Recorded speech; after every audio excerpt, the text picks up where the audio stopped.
皆さんこんにちは。ジャパニーズスタディラボのまゆです。今日は日本の病院の医療制度、医療システムについてお話ししたいなと思っています。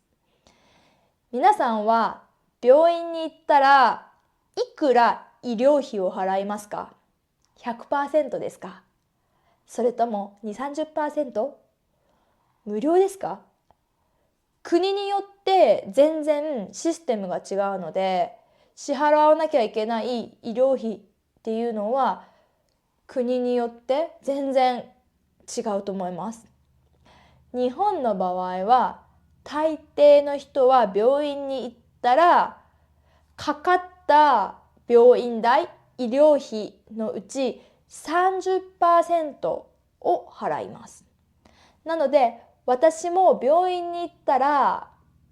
かかった医療費のうち 30% だけ払います。じゃあ残りの 70% は誰が払ってるのと思いますよね。これは日本の国のシステム、名前は国民健康保険、国民健康保険という制度があって、これは日本に住んでいる人、もちろん日本人だけではなく外国人もです。日本に住んでいる人全員が入らなきゃいけない医療保険です。この医療保険を使うと、その残りの 70% はその保険でカバーすることができるんです。なので私もいつも 30% だけ払っています。私は結構このシステムに助けられたこともあるし、すごくいいシステムだなと感じたこともあるんですね。なぜかというと、私娘が一人いるんですけど、お腹の中に赤ちゃんがいた時、妊娠した時に、初めつわりって言ってすごく調子悪くなっちゃって、毎日気持ち悪かったんですね。多分2ヶ月3ヶ月ぐらいかな。でその間水さえ飲めなくなっちゃったんですよ。なので病院に1ヶ月以上入院しなきゃいけない状態になってしまってですね、その時にすっごく病院代がかかったんですよ。でも本当にそのうちの 30% しか払わなくてよかったので、すごくお金の面で経済的に本当に助かりました。そして私は会社員じゃなくてフリーランスとして日本語を教えているので、そのつわりの間、仕事もできなくて何にも給料がもらえなかったんですよね。なのでお金がない上、その病院代もかかってしまって結構辛かった時に、その医療保険の制度に本当に支えられて、いやー本当にいいシステムだなと感じました。あともう一つこの制度のいい点っていうのは、自分で行きたい病院とか見てもらいたいお医者さんを自由に選ぶことができるんですね。例えば私が昔住んでたイギリスは病院代、医療費は無料だったんですけど、その病院、行く病院っていうのはその国とか町に決められた病院にしか行けなかったんですよ。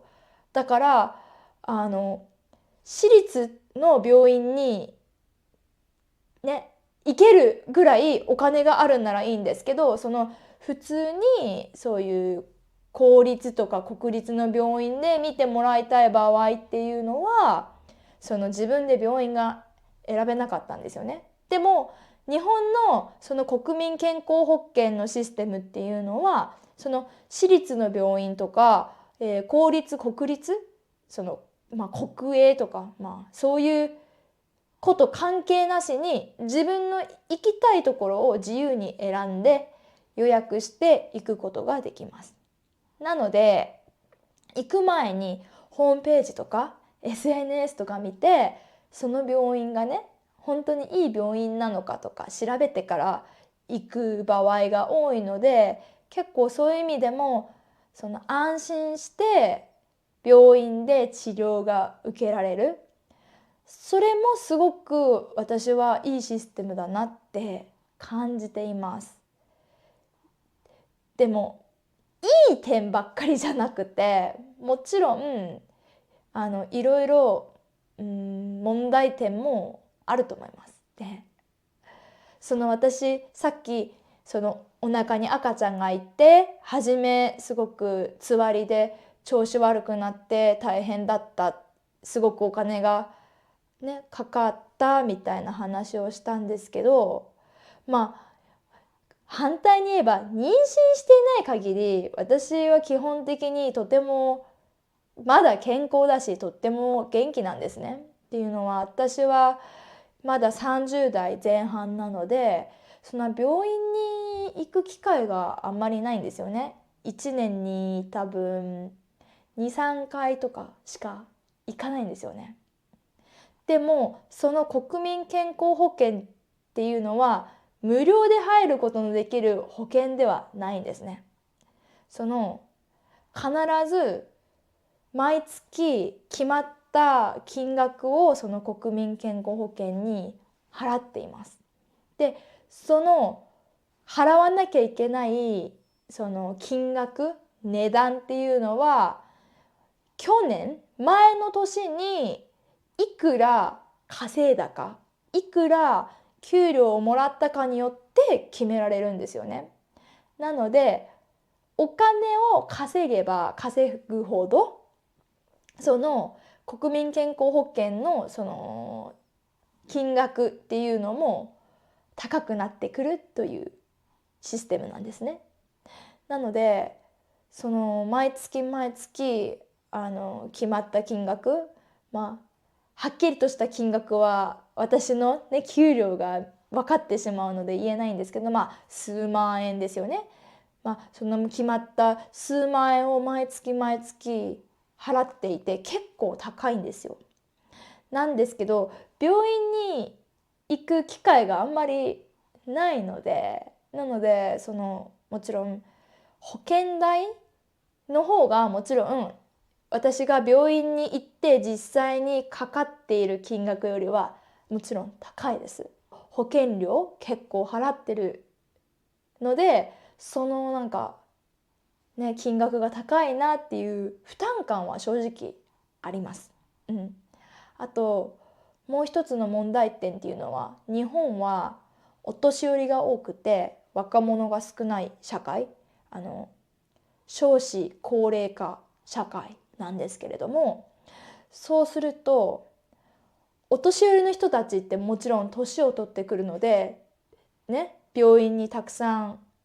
行かなきゃいけない場合も多いだろうし、もちろんたくさんねお金が病院代がかかってしまうんですよね。でもお年寄りの方はもう働いていないので、働いている私たちの働いている世代の人たちがたくさんの国民健康保険料を払ってお年寄りの病院代、医療を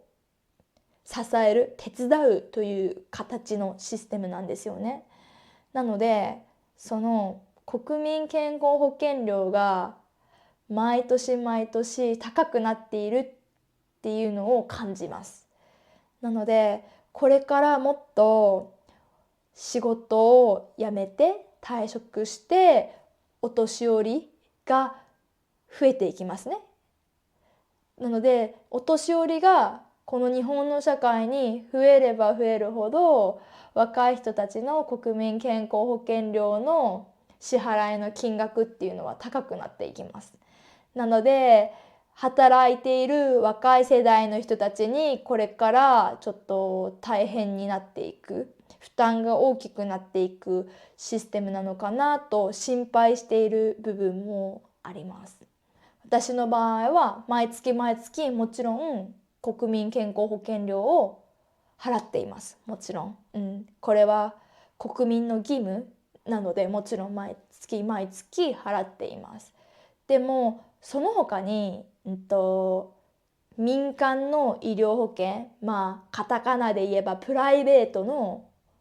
保険も入っています。このプライベートの保険は何のために入っているかというと、例えばすごく大きな病気になりました、がんになりましたとかなった場合、すごく長い間、治療を受けたり